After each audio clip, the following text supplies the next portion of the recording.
கோலி talk Kollywood news. 28 வருடங்களுக்கு பிறகு தமிழுக்கு வந்திருக்கும் ஸ்ரீதேவி. 28 வருட இடைவெளிக்கு பிறகு விஜய் நடிக்கும் புதிய படத்தின் மூலம் தமிழுக்கு வந்திருக்காங்க ஸ்ரீதேவி. சிம்புதேவன் இயக்கத்துல கடந்த சில நாட்களுக்கு முன்னாடி ஆரம்பமான இந்த படத்துல ஸ்ரீதேவி மகாராணி கதாபாத்திரத்துல நடிக்கிறாங்களாம்.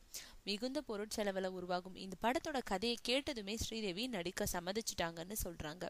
ஸ்ரீதேவிய மகாராணியா ரொம்பவும் அழகா காட்டுறதுக்குன்னு தனிப்பட்ட கவனம் செலுத்திட்டு இருக்காங்களாம்.